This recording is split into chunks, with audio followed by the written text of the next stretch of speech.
हमारे वृंदावन में अखिल भारतीय क्षत्रिय समाज का सम्मेलन हुआ,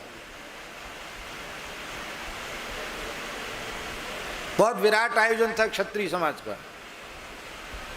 उसको अंतर्राष्ट्रीय आयोजन कहें तो कोई अतिशयोक्ति नहीं होगी, क्योंकि दुनिया में जहां जहां हैं भारतीय क्षत्रिय सबको बुलाया गया था। बड़ा सम्मेलन था। मेरे पीछे पड़ गए, नहीं महाराज जी आपको तो चलना पड़ेगा। कुछ बड़े लोग थे, पूरे बड़े अध्यक्ष, नहीं आपको चलना पड़ेगा। मैंने कि भैया आपके यहाँ तो सब ठाकुर ही ठाकुर हैं, हमारा शरीर तो क्षत्रिय घर का है नहीं, हम तो ब्राह्मण घर का शरीर है। बोले नहीं नहीं ऐसी बात नहीं महाराज, ये सब नहीं है, आपका प्रवचन हम लोग सुनते हैं। हमने कि हम सुने कहेंगे तो कड़वी बात बोलेंगे तो आप लोगों को अच्छी लगेगी नहीं। नहीं नहीं आप तो हित की बात कहोगे। मैंने कहा ठीक है हम चलते हैं। गए हम, बड़ी उपस्थिति थी। हमने कहा क्षत्रियों का संगठन बनना चाहिए, अच्छी बात है, क्योंकि संघे शक्ति ही कलौ युगे। आज सब लोग संगठित हो रहे हैं तो आप लोग संगठित क्यों ना हो? अच्छी बात है आप संगठित हो रहे हैं, संगठित होना चाहिए। मुगल काल में क्षत्रियों का संगठन ठीक से होता तो मुगल क्या यहां आते? गुड्डू सिंह जी, क्षत्रियों का संगठन मुगल काल में यदि ठीक से होता तो क्या विदेशी आक्रांता यहाँ क्षत्रिय आते, मुसलमान आते? अंग्रेजी समय में भी क्षत्रियों में एकता होती तो क्या अंग्रेज यहाँ आते?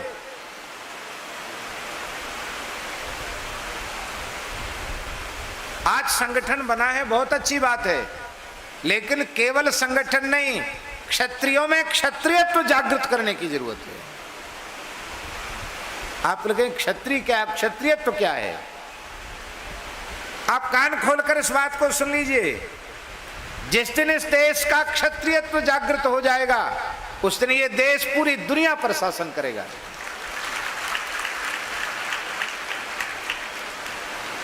इस देश का क्षत्रियत्व जागृत होगा तो किसी की हिम्मत नहीं जो गाय को क्रूर दृष्टि से देख सके,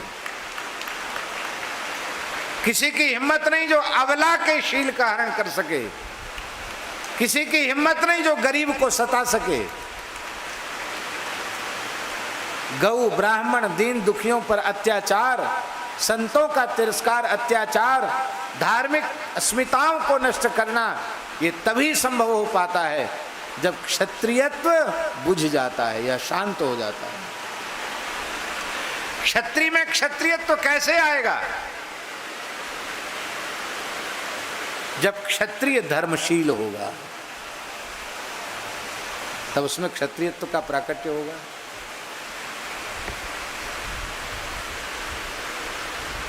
माता जी एक बड़ी भूल हुई। क्या भूल हुई? एक भ्रम फैला दिया गया कि क्षत्रियों को तो मांस खाने में, मद्यपान करने में पाप नहीं लगता। ये भ्रम घुसाया गया। अब हम एक बात पूछ रहे हैं, उसका उत्तर देना ईमानदारी से। हम गलत बोलें तो हमको टोक देना। महाराणा प्रताप से श्रेष्ठ क्षत्रिय आज खोजने से कोई मिलेगा?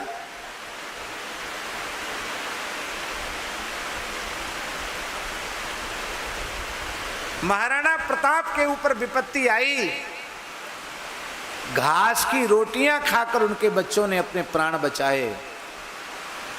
आपने स्कूल में पढ़ा भी होगा, कविता है घास की रोटी। क्या वे जंगल में रह के मांस नहीं खा सकते थे?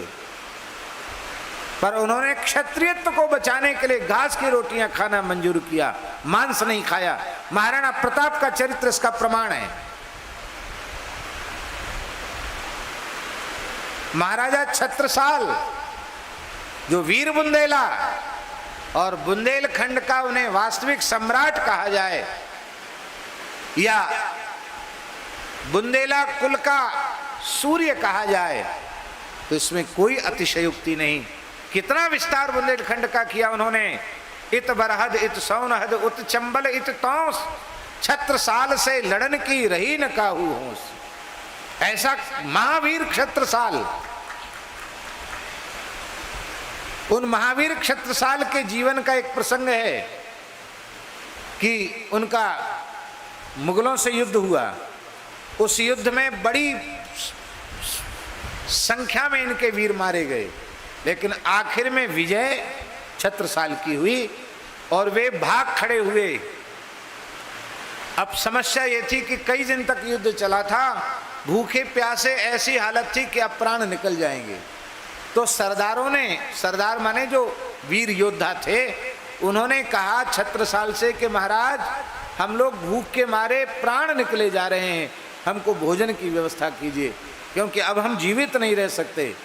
कई दिन से लगातार लड़ाई चल रही थी। तब छत्रसाल ने कहा कि तो अब यहाँ अब क्या उपलब्ध है भोजन के लिए।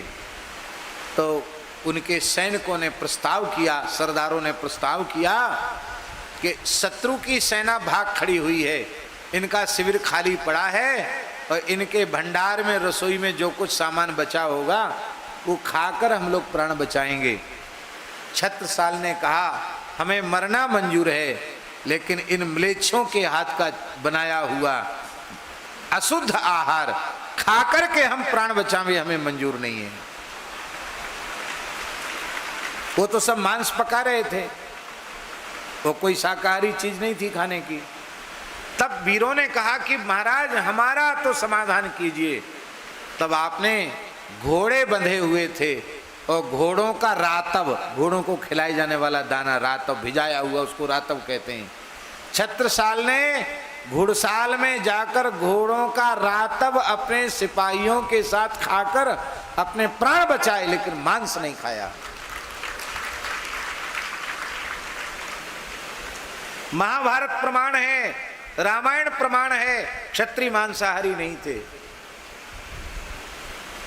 मुसलमान जब यहां आए और उन हमारी फूट थी आपसी, हमारी फूट का लाभ लिया और बड़े ऊंचे पद पाने के लिए या अपनी सीमा को बचाने के लिए यहाँ के लोगों ने अपनी बेटी बेटी भी उनको दे दी, बादशाहों को।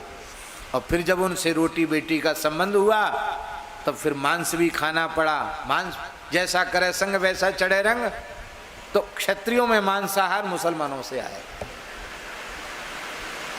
फिर भी संस्कार बचे हुए थे। अंग्रेज आए, अंग्रेजों ने कहा कि ये जाति बहुत शौर्य संपन्न है, इस जाति को कैसे नष्ट किया जाए। तो क्षत्रियों ने अंग्रेजों ने प्रस्ताव किया कि तुम्हारे रियासतों के जो राजकुमार हैं भारत में ऊंची पढ़ाई नहीं पढ़ सकते, इनको ठीक शासक बनाने के लिए हम विदेश में पढ़ाएंगे। आप इतिहास उठा के देखिए, रियासती जमाने के अधिकांश राजकुमार लंदन में जाकर पढ़ते थे। क्या पढ़े वहां जाकर? यहाँ तो उनको वेद वेदांग पढ़ाया जाता था, लड़ने भिड़ने का कौशल, और उनको शौर्य वीर की शिक्षा दी जाती थी। और वहाँ क्या सिखाया गया? वहाँ जब वो गए तो सबसे पहले उनकी चोटी गायब हुई, फिर उनका जनेऊ गायब हुआ, फिर उनके तिलक गायब हो गए, फिर वहाँ से मांस खाना, मद्यपान करना और व्यभिचार करना ये सीख के आए, और जो दोष वहाँ से लेके आए उन्हीं को उन्होंने यहाँ फैला दिया। आज ऐसी स्थिति है कि इन मद्य मांस और व्यभिचार के दोष के कारण कितने परिवार कुलीन क्षत्रियों के ऐसे हैं कि दुर्भाग्य से यदि ये दोष उनमें आ गया, जो कभी राजा थे आज रोड पर आ गए। हम किसी को कटु नहीं बोल रहे हैं, हम ये कह रहे हैं आप अभी भी अपने स्वरूप को संभालिए। महाराणा प्रताप, छत्रसाल, छत्रपति शिवाजी, ऐसे महान वीरों का रक्त आपकी धमनियों में दौड़ रहा है। आप कोई सामान्य व्यक्ति नहीं है। श्री सीताराम प्रतिदिन सत्संग एवं दर्शन के लिए श्री महाराज जी के ऑफिशियल चैनल को जरूर सब्सक्राइब करें।